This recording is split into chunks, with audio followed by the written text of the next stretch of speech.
Hello, everybody. Spider here, the Five Card Podcast, of course, being joined by Aaron Suarez. My man, how are you, bro? Man, I'm good, man. I'm good. Just here You, chilling. you falling asleep, man? Come on, wake up, No, bro. no, not yet, not yet. My man, we're gonna break down the or go over the Fury FC card coming up. This is gonna be June 26th, of course, this Sunday, and it's gonna be their 65th installment. Now, the card itself, man, we're going to go from the bottom up as always. We're going to go through some of the names. A lot of these fighters are making their debut or fighting an amateur card. Amateur, as far as status, should I say. But we're going to start off, of course, Jason Asher, 1-0. It's an amateur, taking on Jackson Parks, 3-5. Now, going up the card, of course, we're going to have Yahia Riles taking on Gilbert Melada. This is going to be an amateur bout at 145.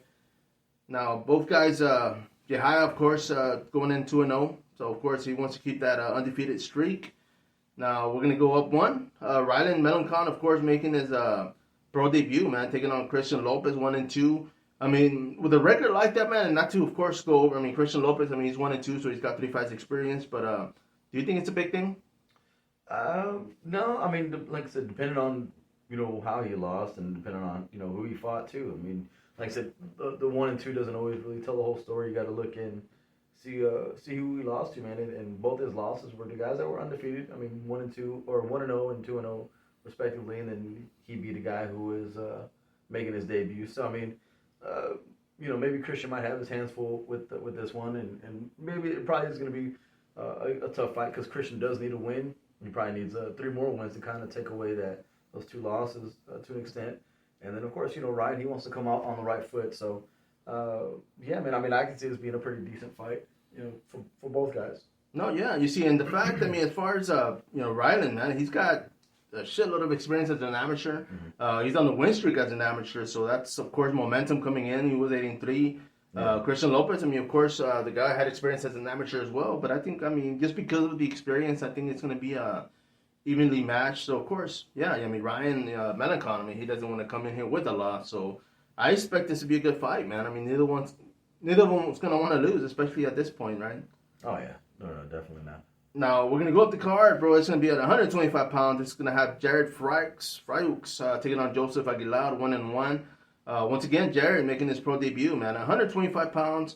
I mean, I can't recall myself even weighing 125 pounds, bro. I don't even know.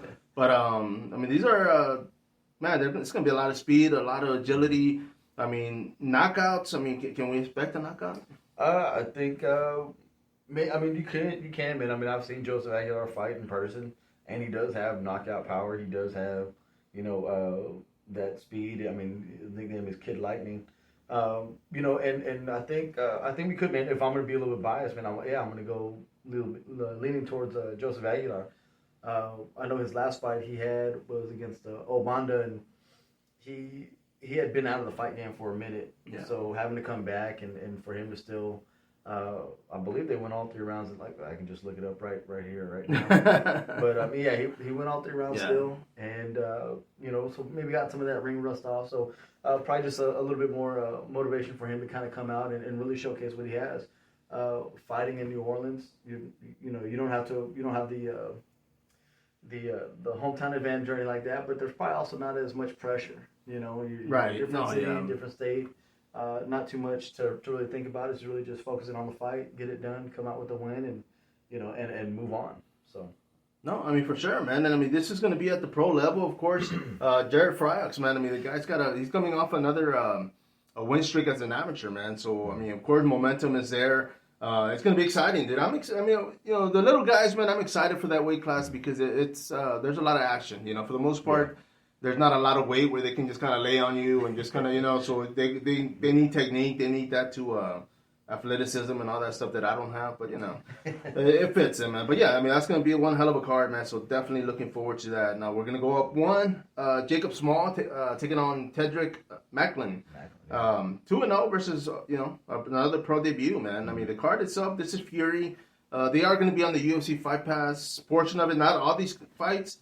But because of that alone, man, it's a good hell of a way to make an impression, right? Yeah, no, definitely, man. When you have Teddy Macklin, I'm a fan of him. Like I said, I picked him to win his last fight, and he did. So he won me a couple of bucks, on the side, man. So I'm gonna pick him again, man.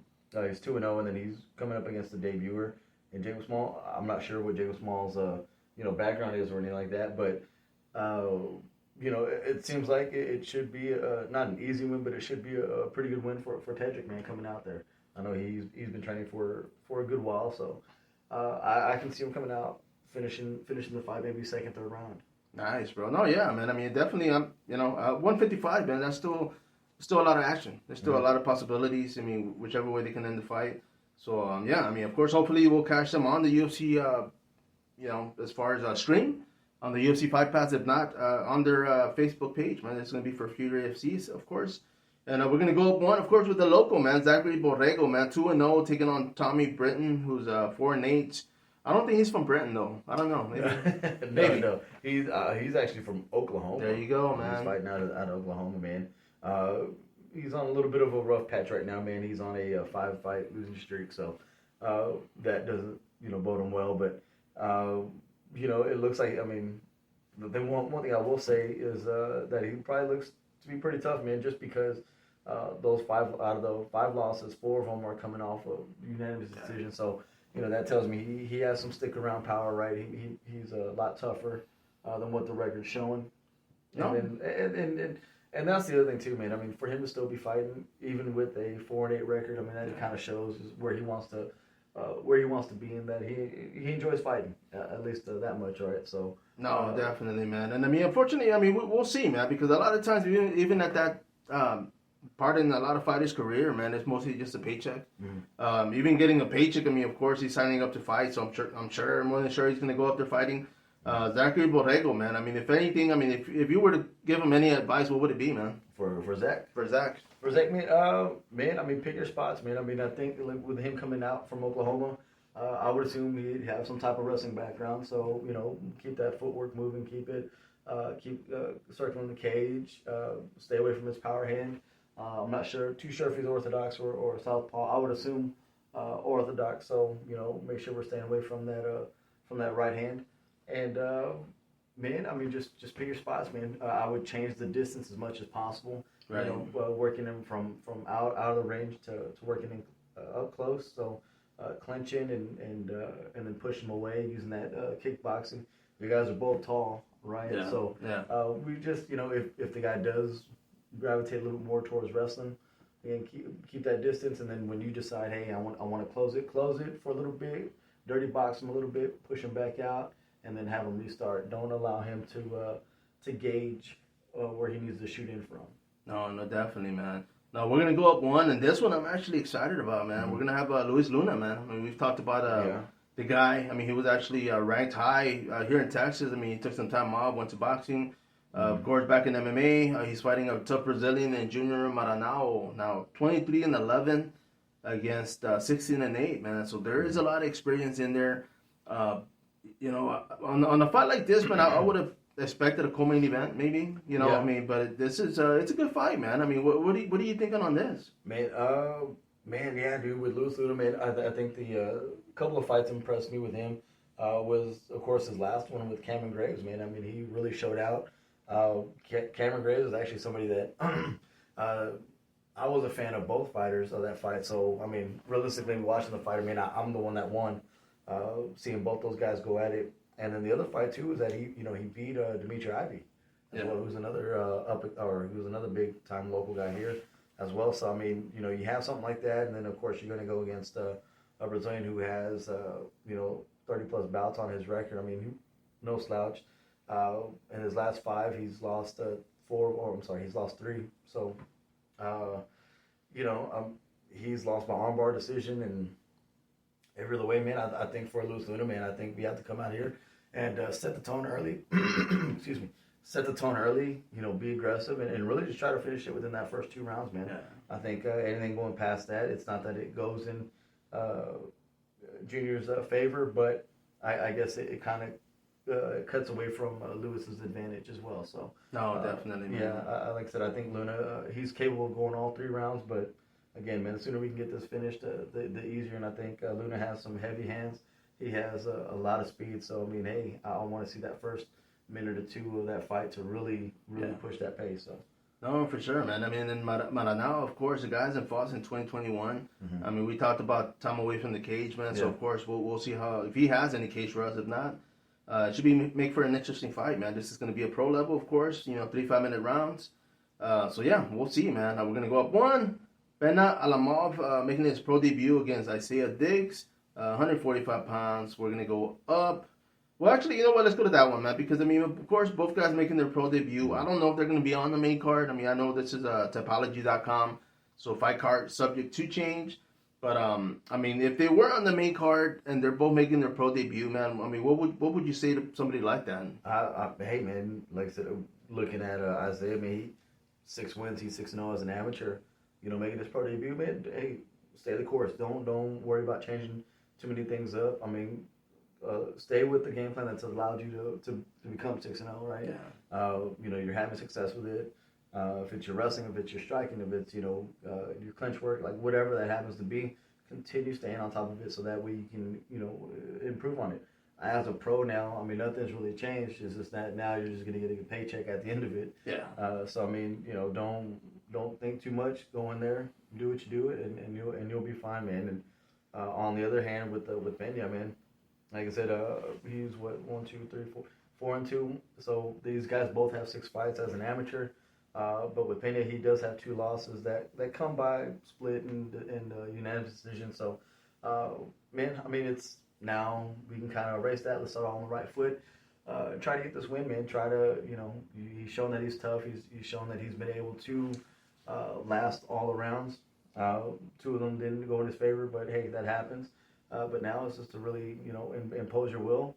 Don't try to overextend yourself. Don't try to overdo it by forcing things. And I think he'll be set. Maybe take a little bit longer approach on the fight, and we'll go from there. Yeah, but no doubt, man. And of course, Isaiah Diggs, man, the guy's from Colorado, so I mean, you got the altitude out there. Alamov, I mean, he's from Arkansas. I'm not sure if the altitude's the same out there, but it can't be Texas weather, man. Yeah. So. But yeah, I mean, we'll see, man. I mean, this is going to be, they're both fighting in Louisiana, so we'll see if the atmosphere changes their game plan any.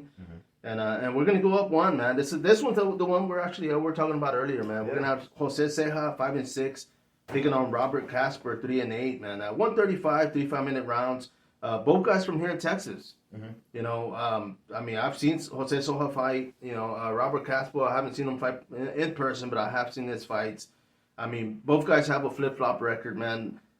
With something like that, I mean, what are you thinking, man? I mean, are you thinking, okay, these guys just want to stay busy? Maybe they just, I mean, do they have time to come back and recover that win streak and keep going with this?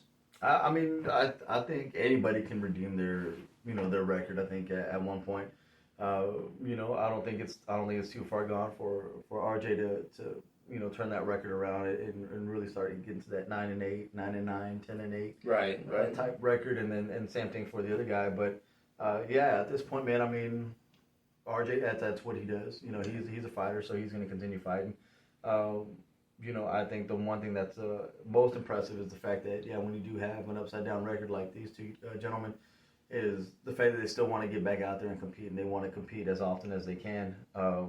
With Casper, he just fought in February, and so for him to kind of come back and turn around, I think I have him on Instagram as well. I think he's with was a Black Sheep up in Austin. Right. So he's in the ATX. So he's still training, he's still doing those things, and it looked like he's taking his time to really correct some of the things that he didn't get to correct in his last fight. So I mean, I'm expecting some pretty big things from Casper. Going into this fight, and hopefully he does turn around, man. I'd like to see him get this win coming out. And then, of course, you have Ceja, who's 5-6, 3-fight losing streak, man. And with him, man, he needs to fix something on this because he is getting TKO'd in the first or second round, and so that can be an issue. So maybe is it a chin? Is it a position? Are they TKO'd him on the ground and he's getting into a position where he just can't get out of? So maybe there's some jiu-jitsu work or some wrestling work that needs to get improved on. So hopefully he addressed the issue and they can fix it to where he's putting himself in a better spot. Or maybe he's just trying to brawl, man, and then he gets clipped, and then now all of a sudden he finds himself on the floor and in a bad spot, and he can't recover. So Yeah, and just a little side note, dude. So Jose Ceja actually made his amateur debut against Alex Hernandez. really, So they both made their debut back in the day. And, wow. it just goes to show, man. I mean, Ceja went to boxing after a few years, and he's coming back into MMA. So it'd be interesting to see, hopefully see where he goes from here. Yeah, no, and then now that you brought up the whole boxing background, then maybe it is a jiu-jitsu problem that might be hurting him. Where the guy's taking him down and now he's getting finished like that. So, and of course when you have boxing, going from 16-ounce gloves to 4-ounce. Oh, yeah. That's the last thing guys want to do is Oh yeah, is try to swing and bang with you, man. So no, definitely, man. Well, we'll see, man. I mean, hopefully, best of luck, gentlemen. We're gonna go up one. We have Isaac Moreno 3-0 taking on Ratavio Strasher, bro. And with the name like that, man, I'm thinking villain. DC. What's it called? The multiverse or whatever the kids are watching these days. But yeah, man. I mean, Isaac Moreno, he's coming off a win. He did like back-to-back fights. I mean, he fought in South Texas. His opponent, I mean, caught him with I think it was a knee or a body kick, man. That kind of just crumbled his opponent.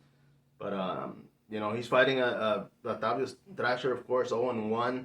The guy, I mean, of course, he's out there he's actually out of New York, man. I mean, they have him as Muay Thai, Gracie Jiu-Jitsu. 3 fight and as an amateur, went pro for Titan FC, coming off a loss. I mean, Isaac Moreno, he's got momentum. He's got agility, speed. I mean, the guy's a freaking, action hero, man. So with something like this, dude, I mean, what would you tell Ratavio's, man? Hands up. Hands up, man. And it looks like I said, I mean, with Thrasher, man, he's lost by being choked out twice. He has won by KO, man, and then he's lost with the right hand. 9 seconds to the first round. Yeah. So with it, yeah, man, hands up. Like I said, don't overextend yourself, man. Don't get so caught up in your stand up that you get a little relaxed, right? That you have that hand down or you put yourself in a bad spot. I would look at his footwork, make sure that he's not staying on a straight line, but that he's working his angles, and staying out of range. When you have, Thrasher, who, let me see, does it show his height, man? Is it, so he's about 5'11", right? So, I mean, he's not the tallest guy, right? So his reach might not be all there, but, don't overextend your punches, man. Don't try to, force the boxing on it. Work your angles, move out to the side. Especially if you're starting to get caught if the other opponent's being aggressive like Isaac Moreno might be. Make sure you're not going back in a straight line. So, man, just keeping your head off that center line, man. And then, of course, if you get, hopefully he's working his wrestling to prevent himself from getting put on the ground and put on his back. To where he's going to get caught in an armbar or a triangle, man. But, yeah, it's definitely, I think, the game plan is more towards staying on top of the feet. No, for sure. I mean, it's going to be interesting, man. I mean, we'll see where Isaac Moreno goes after this one. We're going to go up one. This is going to be the only female bout on the card, I believe. We have Macy Brooks, 2-0, taking on Taylor Malden, 2-0. 115 pounds, 35-minute rounds. And, man, I'm excited, bro. I mean, I love women in general, but I love women when they're competing, bro. A lot of technique, a lot. I don't want to say a lot more athleticism, but I mean, it's just I like to watch them compete, man. So on this one, I mean, I did some background. Of course, I looked, and Macy Brooks, man. I mean, of course, nicknames Mako, but she's got a world of freaking amateur experience, man. I mean, she's actually fought quite a bit. They're both 2-0 as a pro, but do you think with something like that, you think experience is going to be the factor? It can be, man, because I also saw that Macy, she had done a grappling, couple of matches, so she probably is one to stay busy. But on the flip side, man, I mean, you got Taylor Malden. I mean, she only has 3 fights. It doesn't show anything for, grappling or anything like that. So, experience can help her out, because Macy's she's probably seen a whole bunch of different attempts and everything like that. But it also looks like, Taylor, she has a good finisher, a good killer instinct to kind of get that match to the ground, and then kind of impose her will a little bit, man. I mean, she's won by knee bar, which you really don't see too much of that, especially usually within the female fights, man. Just because of sometimes the positioning, or it might not come up, or even just the execution in general. So, But then that's also what makes women fights a little bit more exciting as well, because of sometimes of their flexibility, or sometimes of the way they're thinking. They can catch submissions that typically guys are they don't do as much, right? No. And then of course, she's gone to a decision. I don't know what that fight looked like. I don't know if it was one of those drag out Rose Namajunas and Carlos Esparza 3-rounders or 5-rounders or whatever. But she has some durability. She's got some submissions. Experience could play a factor for Macy, but I think Taylor, she comes out, man. I think she ends up getting her to the ground and finds a way to finish her. Oh yeah, and I mean Taylor Malden's nickname's Machine Gun, so I don't know, man. Maybe her striking's just like great. Maybe. But you know what I'm thinking too, man, is with somebody like with Macy Brooks, of course, man, coming in undefeated and having that much experience. I'm thinking, like, could that be a factor? Could that be like stressful? Knowing like, hey, well, I'm gonna fight somebody that's just got 3 fights. I mean, you kind of don't want to lose. So does that change your mentality? It could, man. I mean, like I said, I'm not sure if it'll change Macy's, just because again, she's competed. She's lost before. I mean, given that it was grappling. So I mean, it could, but for Macy, I don't see that happening. Yeah. But also, I don't. I'm just gonna go with Taylor winning, man. Oh yeah, I mean it's gonna be interesting, man. I'm definitely gonna be watching, whether it's on the UFC Fight Pass portion of it or just on their Facebook page, man. That's gonna be. I'm gonna call it for Fight of the Night, man. But we shall see, bro. Now we're gonna go up one. This was gonna have Felipe Ifren, 14-6, Brazilian, 135 pounds, taking on our local or our Texas guy here, Javier Obregon, 14-16. Now, 135 pounds, like I had mentioned earlier, man, I interviewed Javier. I interviewed Obregon, and knowing the guy through the ranks earlier in his career, man, I always liked the guy. I mean, he had, he was a prospect, he had the momentum, he had everything, man. He actually, when I was working with him, he actually fought DJ Fuentes, and that's when he had captured the STFC title.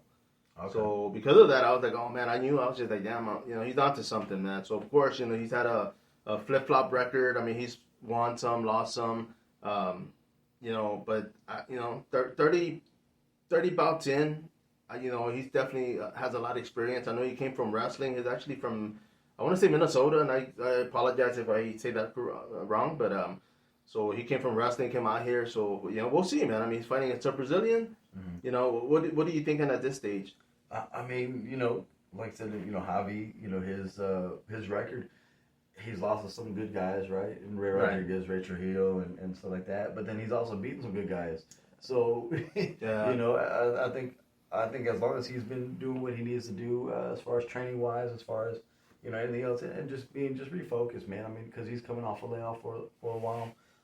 So as long as he can kind of get refocused and he understands, why he's fighting again, I think he has a really good shot, man, against Felipe, man. And I would think. Felipe might be looking at his record like, oh, okay, yeah, he's probably just a so-and-so fighter and this and that, which I think in this case, man, I don't think the record really shows or tells a story of what Javi actually is, right, and what he's really capable of. So I think Felipe, I think he might underestimate him a little bit. No, yeah, man. I mean, and talking to Javier Obregon, of course, man, he's fighting out there with Johnny Bedford, man. So of course, there's a bunch of tough dudes out there. And, we'll see, man. I mean, I definitely wish him the best. I mean, this is going to be at 135 pounds, 35-minute rounds, and we're going to go up to the next one.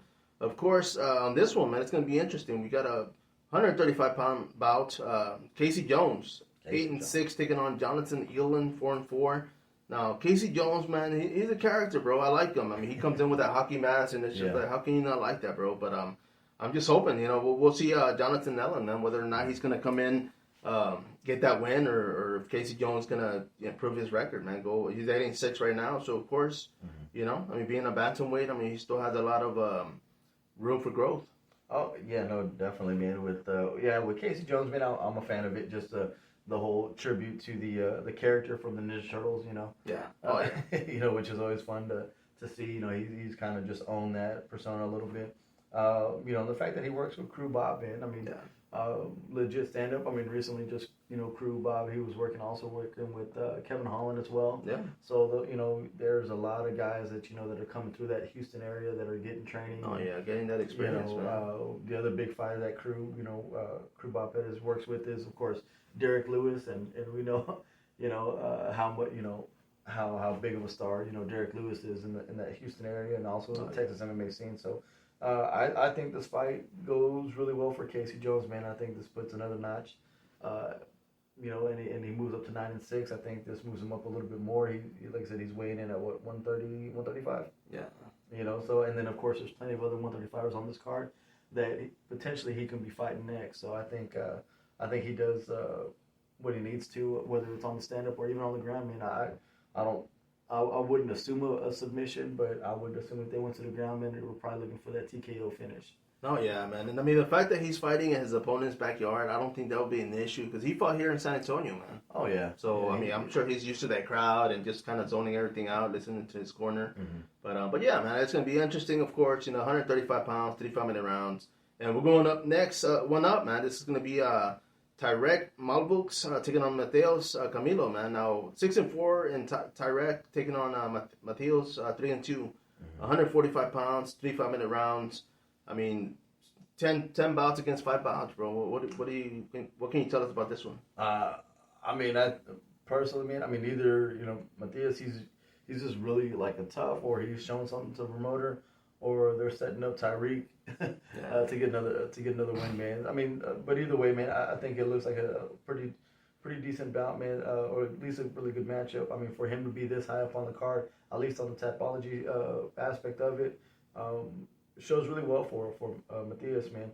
Let me see, he's had a lot of canceled bouts, but his last loss, man, was a guillotine choke in the first round, and that was actually a couple of months back. So, but before that, he hadn't fought for just about a year now, against Darnell, and which he won with a TKO. Let me see, and then Tyrek, man, he's 6-4. Man, yeah, he's beaten Ray Trujillo. Joe Salcedo. A long record, bro. Yeah, he's gotten some good fights. So I would probably lean more towards Tyrek on this one. But like I said, I think Mateos, with as many canceled bouts that he's had, that's probably the frustration. So it's like, hey, man, give me somebody. Yeah. So I think Mateos does have something to prove. I think it's probably going to be a really good fight then. Just by looking at things, man, because he probably would have, if those canceled bouts weren't there, he's going to have as many matchups as Tyrek. So he's still training. He's still getting the work that needs to get put in, and yeah. So I think the record disparity isn't as big as what I initially thought. Oh yeah, bro. And I'm looking at as far as his on Tyrek's record, man. He fought Ray Trujillo. He also fought Joe Salcedo, man. He's got wins by submission. He's fighting a Brazilian and Mateos Camilo. It's going to be interesting, man. Of course, both guys aren't going to want to lose. Tyrek, of course, being from that neck of the woods, might have momentum, but it's going to be good, man. His opponent, of course, Camilo, man, he's 21 years of age. So even if he were to take another loss, you don't want to lose too many times, man. But I still see, he still has a chance to redeem himself. Yeah, it won't be the end of the world. No, bro. We're gonna go up one. Of course, this is gonna be the co-main event. We have Temba Gorimbo 9-3 taking on Julio Rodriguez 13-6, another Brazilian. This is gonna be at 170 pounds. Temba Gorimbo, man, 9-3. The guy is out of South Africa. Now that's interesting as hell, dude. He's fought for the EFC Africa, of course, regional promotion out there. They're bringing him out here to compete for Fury, man. So I like that, man. I've actually been following a lot of the promotions out there in Africa, and there's a bunch. There's a lot of them out there. There's a lot of great fighters, and I like this for a lot of reasons, bro. He's coming up one loss, and this was for the UAE Warriors. But the guy, he's held the regional title. He's got experience. He's coming up from Africa, coming out here to compete, man, in Louisiana. But I like it, man. He's fighting, Julio Rodriguez, of course. Julio was his nickname, man. 5-11, of course, man. He's coming in with a 2-fight win streak. He's got experience. He's fought regional in Brazil. An international bout, dude. I like it. I like it too, man. I'm probably gonna lean more towards Themba, man. I'm looking at Julio Rodriguez's record, and one of the things that sticks out to me is the fact that he's. When he was 12-6, 11-6, he's fighting guys 4-5 and 3-7.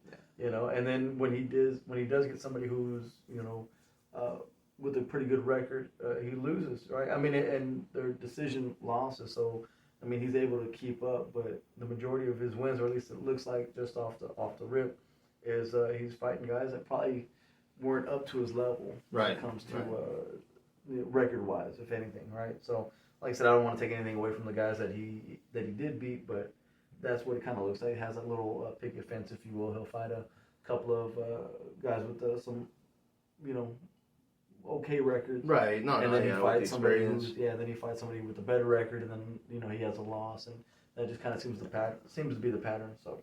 No, for sure, man. I mean, that's going to be the main event of the promotion, of course, and the main event, bro. I mean, once again, Joshua Wimps. I mean, I interviewed the guy, 9-2, taking on Mo Miller, 7-1. This is going to be at 135 pounds, and I like this for various reasons, bro. Like both guys have had a UFC experience. I mean, they're both either in the Contender Series or the Dana White's. What was it? The Looking for a Fight, I believe.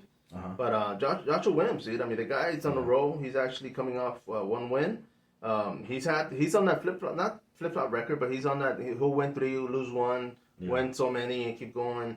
But the guy's a beast, man. He's just finished up a camp at out there in New Mexico, man. He actually posted a picture earlier. He actually ran into John Jones at the airport, so he took a little photo, man. But the guy's enjoying it, man. He's having fun with this. I mean, this is going to be for a title, of course.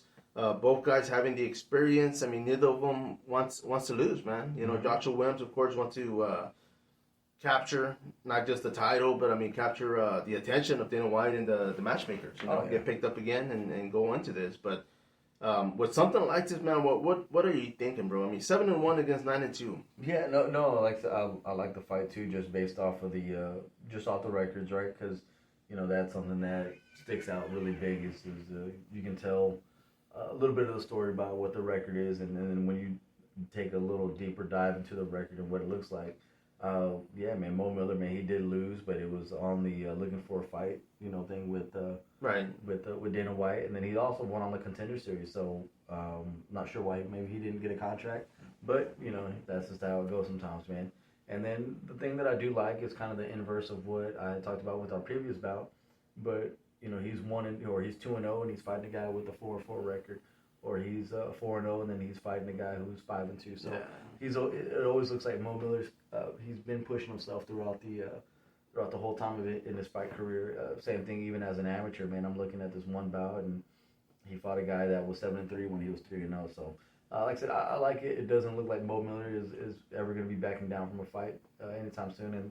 And then you look at his rankings across the U.S. West and the Midwest. He's ranked number 7 and number 5, and then number 32 in the United States. So there's a lot of praise behind this young man. So it's good to see, and I think he'll do well, man. I think for me, man, just because he's on my side of the bracket, I got him winning. No, yeah, you see, I like it, man. It's good. It's one of those, and that's one of the things when I interviewed Joshua Wimps. He had brought up the fact that Mo Miller did win in the Contender Series, and he still didn't get picked up. He said, so obviously they saw something that he needed to work on, and he said he wanted to make an example out of that and get that from him, basically go and get that momentum, man. But yeah, man, I mean, I like it, bro. It's going to be for the title, of course, like I mentioned, the main event. It's going to be 5-minute rounds, so of course cardio is going to be a factor. Yeah. It's going to be interesting, man. But it's, as far as who's going to win, we're going to find out, bro. This is going to be this Sunday. Fury FC 65, of course, going down in NOLA. And those that don't know, of course, that's New Orleans, Louisiana, man. But, bro, thank you for breaking this down with me. Everybody else, of course, Aaron Suarez, follow us up. We are in the Fight Card Podcast. Go to our Twitter, YouTube, the TikTok. Don't ask questions.